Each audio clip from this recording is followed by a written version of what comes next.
It will test you and it will challenge you, and then it will enchant you.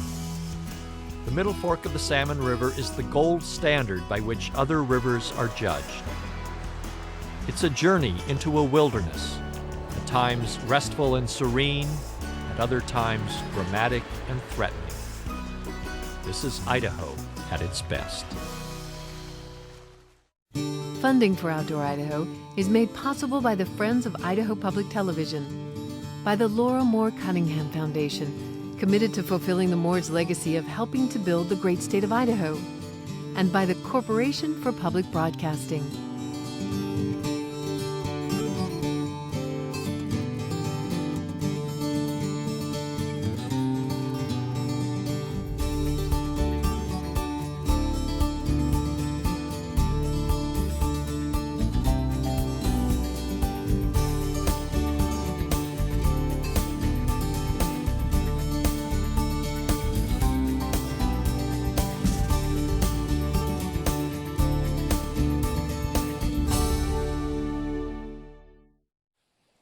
Coursing through the mountainous heart of Idaho is a river with a world-class reputation for beauty, clarity, and fun.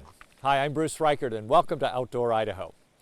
You know, each year, more than 10,000 folks float the Middle Fork of the Salmon River.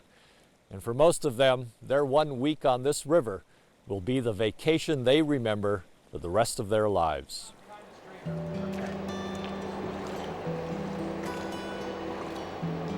It hardly matters what the season, spring, summer, or fall. The Middle Fork touches you in ways that few rivers can. Certainly, part of its appeal is the location, straight through the heart of the Frank Church River of No Return wilderness. Add to that the rare quality of its water. This was one of the nation's original 8 rivers, designated in 1968 as wild and scenic. And then there's its length. Plenty of time to get into the rhythm of the river. Plenty of time to experience the changes in terrain and in the heart.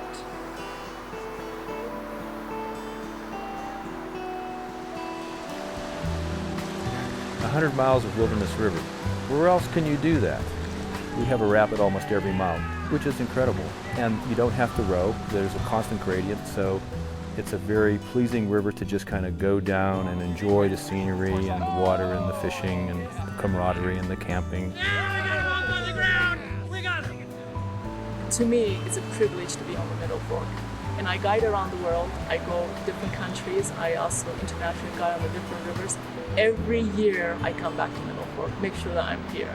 It's a very special place for me. It's a different river at different flows. It's a different river at different times of year. Despite the fact that a fair number of people come through here each year, the condition of the river and the environment surrounding it is still relatively pristine. Around each bend of the river, new surprises await.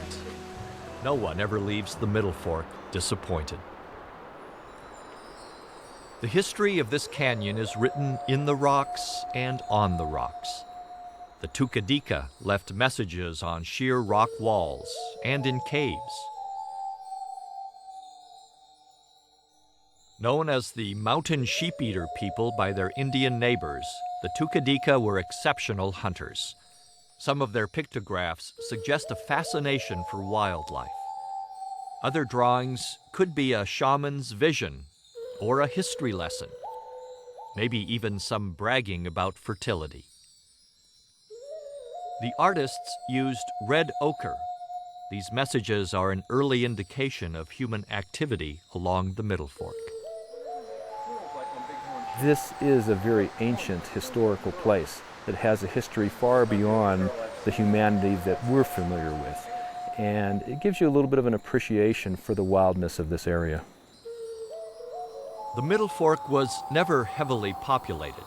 This country is just too rugged, the product of a 100-million-year collision of tectonic plates. Surrounded by mountains, the Middle Fork is in the middle of the state, part of the symbolic heart of Idaho. The intrusions into this wild region started slowly, mostly men panning for gold or looking to get away.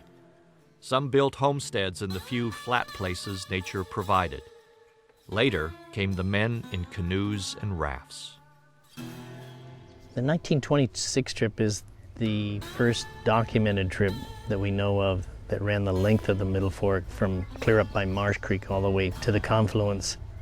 They started the 2nd of July.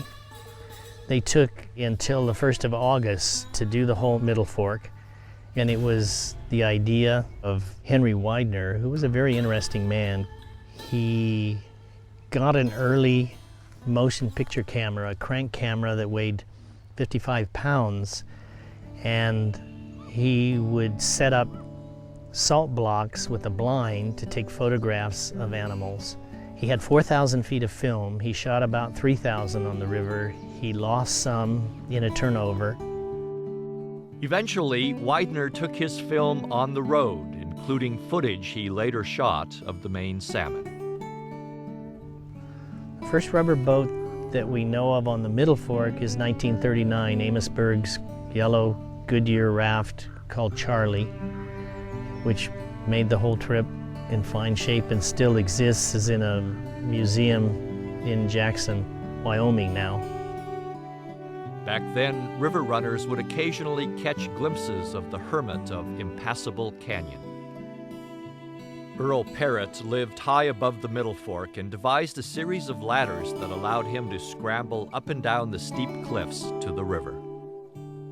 He spent so much time alone, at least 25 years that we can be certain of, that he would have developed eccentricities and things such as talking to oneself a good deal.